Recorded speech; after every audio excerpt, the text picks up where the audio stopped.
British हुकूमत से आज़ादी मिलने पर पूरा मुल्क जश्न में सराबोर था। हर किसी की आंखों में सुनहरे भविष्य के सपने तैर रहे थे।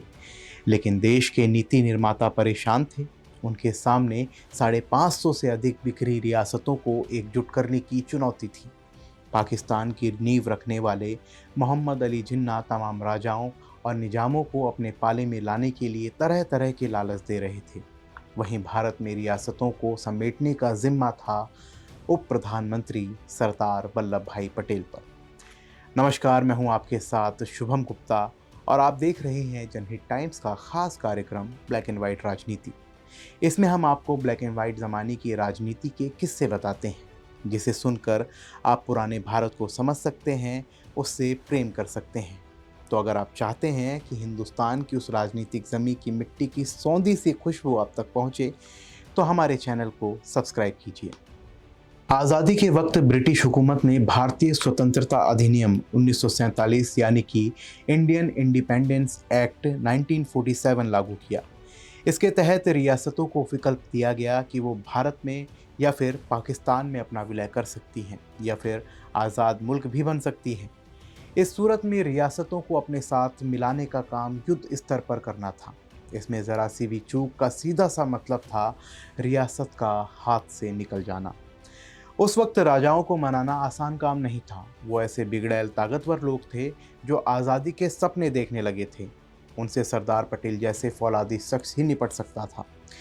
इस मुश्किल काम को आसान बनाने में उनकी सबसे ज़्यादा मदद की वापल्ला पंगुन्नी मेनन यानी कि वीपी मेनन ने। मेनन ब्रिटिश हुकूमत में प्रशासनिक सेवा अधिकारी थे।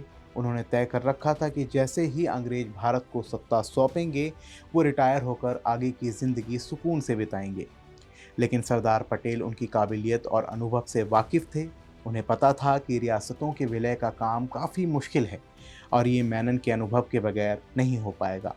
उन्होंने मेनन को रियासती मामलों का सचिव बनाया। कुछ इतिहासकार बताते हैं कि मेनन ये काम नहीं करना चाहते थे, लेकिन वो सरदार पटेल की बात टाल भी नहीं सकते थे। रियासतें तब काफ़ी ज़्यादा ताकतवर हुआ करती थीं। उनके पास हिंदुस्तान की तकरीबन 1/3 ज़मीन थी। वहाँ मुल्क के करीब 40% लोग अपना गुजर बसर करते थे।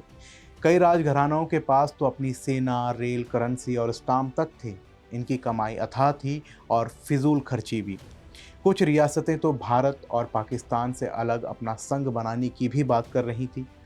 उड़ीसा और छत्तीसगढ़ के शासकों ने पूर्वी राज्यों का संघ बनाने पर बातचीत भी की थी। सभी राजाओं के भीतर गुस्सा और अहंकार भी फूट फूट कर भरा था। इनसे सौदेबाजी करना ही अपने आप में बहुत जोखिम वाली बात थी। जोधपुर के राजा हनवंत सिंह ने तो मेनन पर पिस्तौल ही तान दी थी, लेकिन मेनन ने भी कच्ची गोलियां नहीं खेली थी। वो भारत के आखिरी 3 वायसरायों के संवैधानिक सलाहकार थे।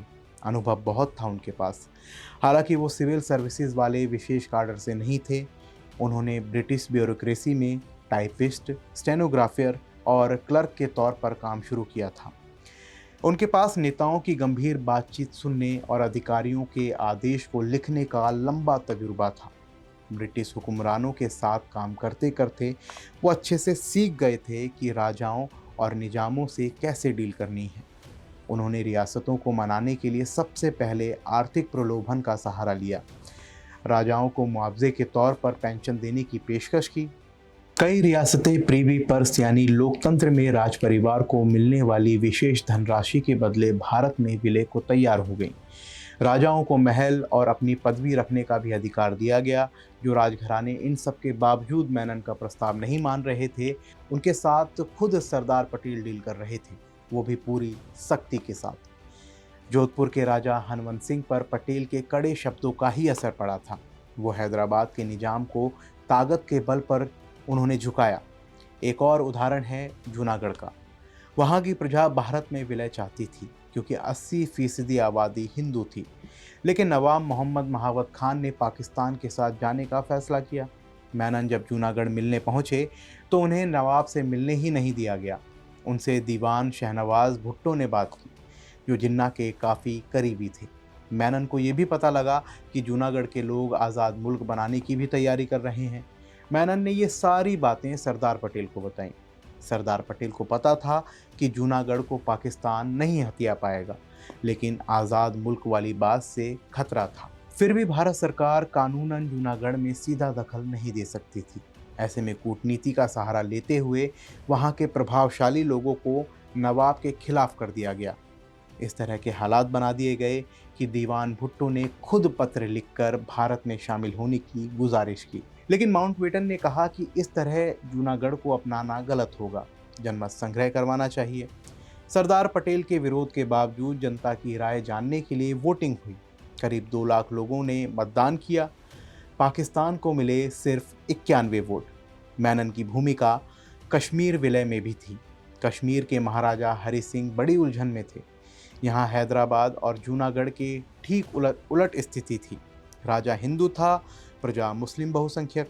हरि सिंह भी कश्मीर को आज़ाद मुल्क बनाना चाहते थे, लेकिन माउंटबेटन ने साफ कर दिया था कि ब्रिटिश हुकूमत ने भले ही रियासतों को भारत या पाकिस्तान में शामिल होने के साथ स्वतंत्र राष्ट्र बनाने का भी विकल्प दिया हो, लेकिन हकीकत में ये विकल्प बेमानी है।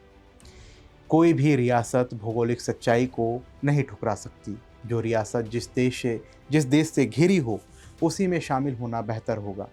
लेकिन जम्मू कश्मीर तो भारत और पाकिस्तान के बीच था, इसलिए यहाँ का मामला और भी जटिल हो गया। ब्रिटिश सरकार मानकर चल रही थी कि कश्मीर पाकिस्तान में ही शामिल होगा, क्योंकि वहाँ का ट्रांसपोर्ट, व्यापार और भाषा सब कुछ पाकिस्तान के ज़्यादा करीब थे। लेकिन विभाजन के बाद जिस तरह से सांप्रदायिक दंगे हुए, उसमें एक हिंदू राजा के लिए मुस्लिम देश का हिस्सा बनना काफ़ी मुश्किल था। हरि सिंह अपना निर्णय लेने में काफ़ी देर कर रहे थे। वो भारत की आज़ादी तक कोई फैसला नहीं कर पाए। इसी बीच हालात बद से बदतर होते जा रहे थे। मेनन 26 अक्टूबर 1947 को जम्मू पहुंचे। उन्होंने हरि सिंह को बताया कि कबायली लड़ाकों ने पाकिस्तान की मदद से कश्मीर पर हमला कर दिया है। वो कत्लेआम और लूटपाट कर रहे हैं। अब आपके सामने 2 ही रास्ते बचे हैं, या तो कश्मीर पर कबायलियों का कब्जा हो जाने दीजिए या फिर भारत में शामिल हो जाइए। हरि सिंह ने उसी वक्त विलय के कागजात पर दस्तखत कर दिए। सरदार पटेल और मेनन की जुगलबंदी ने 2 साल के भीतर 500 देसी रियासतों को मिलाकर 14 नए राज्य बना दिए। इसमें सरदार पटेल की सख्ती के साथ मेनन की चतुराई और सूझबूझ का भी बहुत बड़ा हाथ है। लेकिन इतने अहम योगदान के बावजूद मेनन को जल्द ही भुला दिया गया। सरदार पटेल के गुजरने के बाद प्रधानमंत्री नेहरू ने भी उनकी कोई खास कद्र नहीं की। उन्हें उड़ीसा का राज्यपाल बनाया गया, लेकिन ये काम उनके कद के हिसाब से बहुत ही छोटा था। मेनन ने 72 साल की उम्र में दुनिया छोड़ी 31 दिसंबर 1965 को। उनके अंतिम संस्कार में भी सरकार का कोई बड़ा नुमाइंदा नहीं पहुंचा था। अंत्येष्टि भी छोटी और निजी स्तर पर हुई, वैसे ही जैसे मेनन अपनी पूरी ज़िंदगी में रहे थे। तो कैसा लगा आपको हमारा आज का ये कार्यक्रम? हमें कमेंट सेक्शन में ज़रूर बताएं, और साथ ही ब्लैक एंड वाइट ज़माने की राजनीति को जानने के लिए, उसके बारे में समझने के लिए जनहित टाइम्स को सब्सक्राइब कीजिए। धन्यवाद।